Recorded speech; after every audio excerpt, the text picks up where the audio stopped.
Hi. Chapter 12, Causation. The Kybalion. Every cause has its effect. Every effect has its cause. Everything happens according to the law. Chance is but a name for law not recognized. There are many planes of causation, but nothing escapes the law. The great sixth Hermetic principle, the principle of cause and effect, embodies the truth that law pervades the universe and that nothing happens by chance, that chance is merely a term indicating cause existing but not recognized or perceived.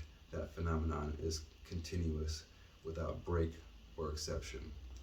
The principle of cause and effect underlies all scientific thought, ancient and modern, and it was enunciated by the Hermetic teachers in the earliest days, while many and varied disputes between the many schools of thought have since arisen. These disputes have been principally upon the details of the operations of the principles, and still more often upon the meaning of certain words. The underlying principle of cause and effect has been accepted as correct by practically all the thinkers of the world worthy of the name. To think otherwise would be to take the phenomenon of the universe from the domain of law and order and to relegate it to the control of the imaginary something which men have called chance. A little consideration will show anyone that there is, in reality, no such thing as pure chance.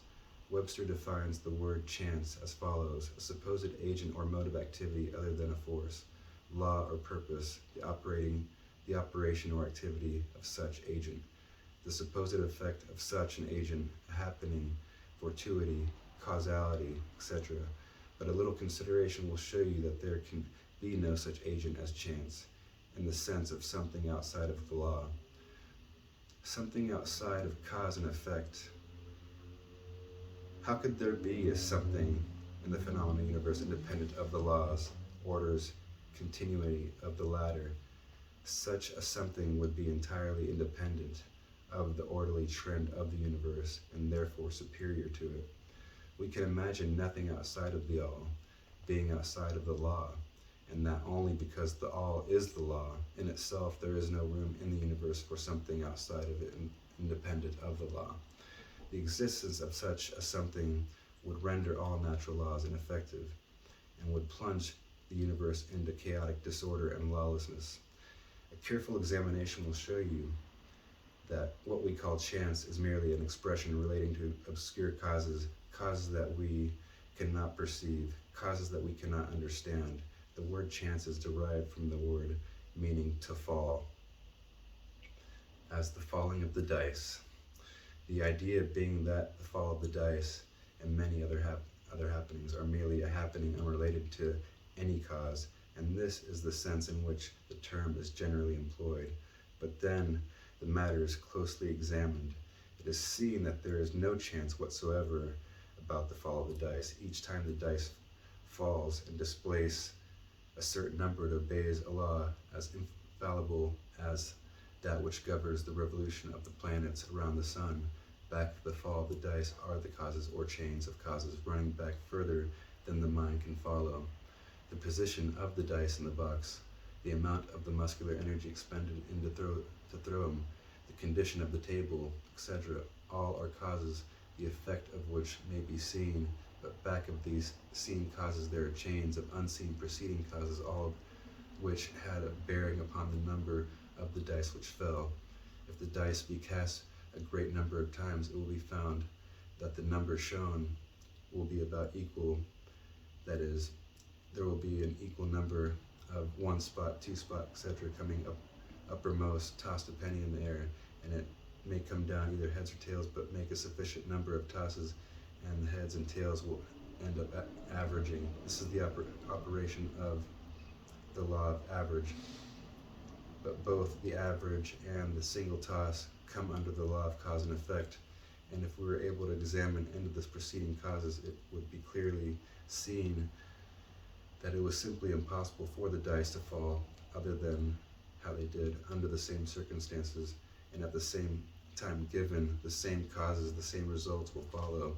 There is always a cause, and of the cause to every event. Nothing ever happens without a cause, or rather, a chain of causes. Some confusion has risen in the minds of persons considering this principle from the fact that they were unable to explain how one thing could cause another thing, that is, be the creator of the second thing. As a matter of fact, no thing ever causes or creates another thing. Cause and effect deals merely with events. An event is that which comes, arrives, or happens as a result of consequent of some preceding event. No event creates another event,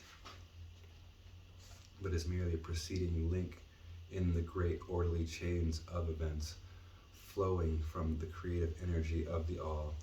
There is a continuity between all events, precedent, consequent, and subsequent.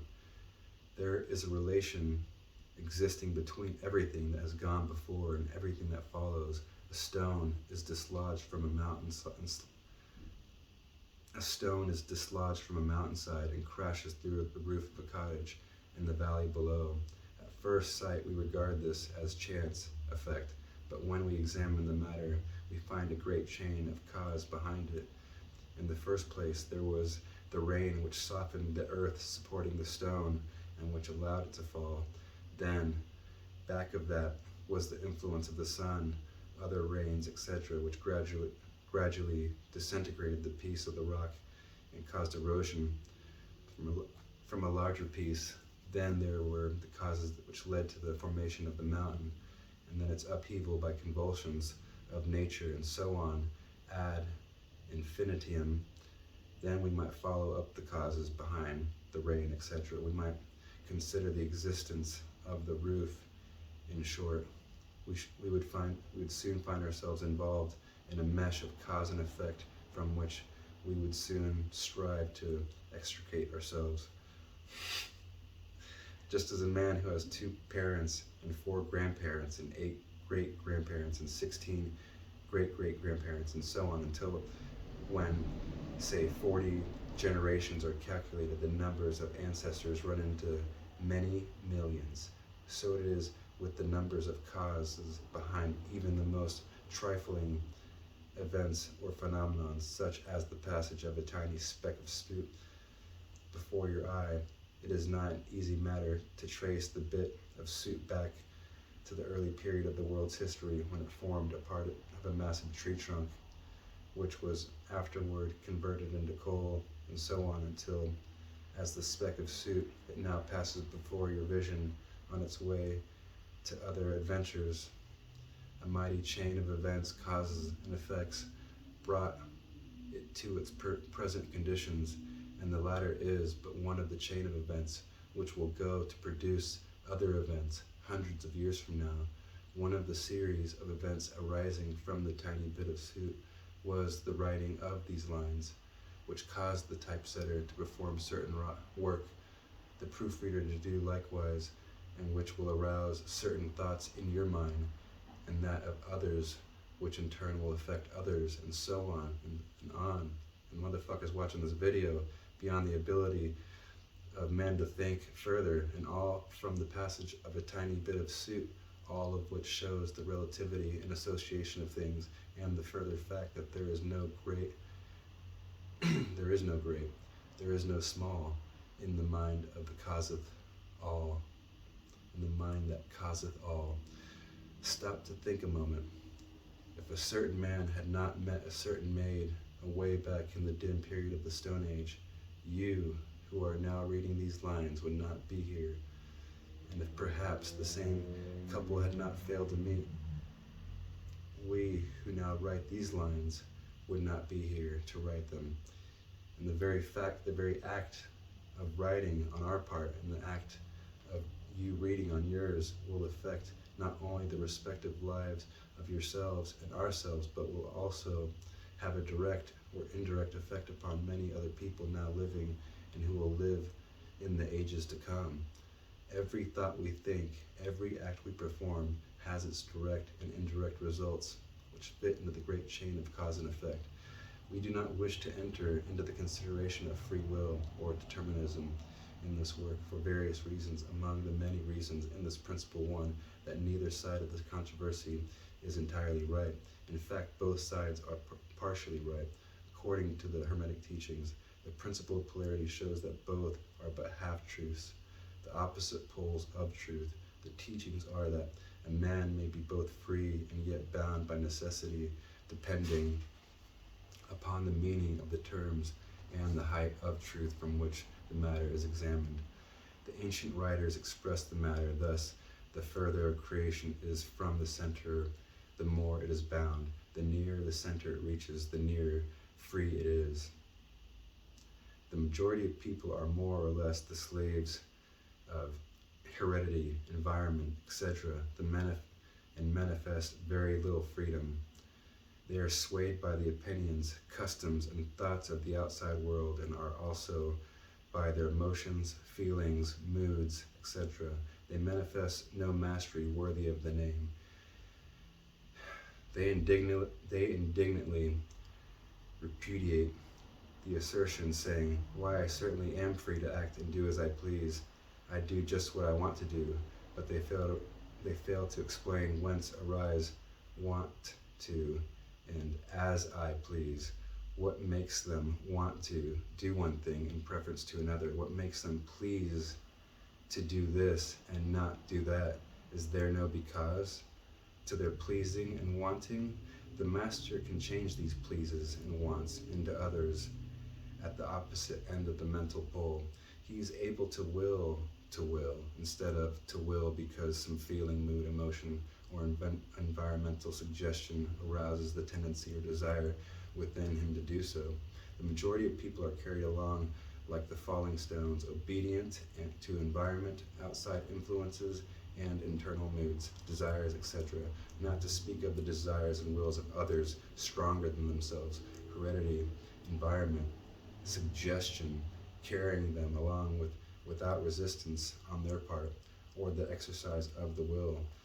Moved like pawns on the chessboard of life, they play their parts and are laid aside after the game is over.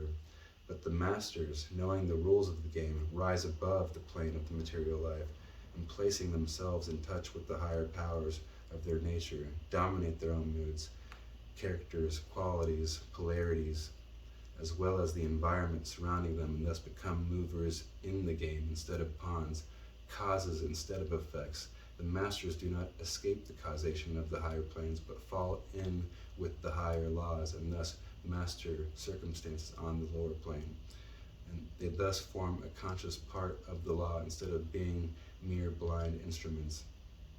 While they serve on the higher planes, they rule on the material plane. But on the higher and on lower, the law is always in operation. There is no such thing as chance. The blind goddess has been abolished by reason. Guan Yin. We are able to see now, with eyes made clear by knowledge, that everything is governed by universal law, that the infinite number of laws are but manifestations of the one great law, the law which is the all.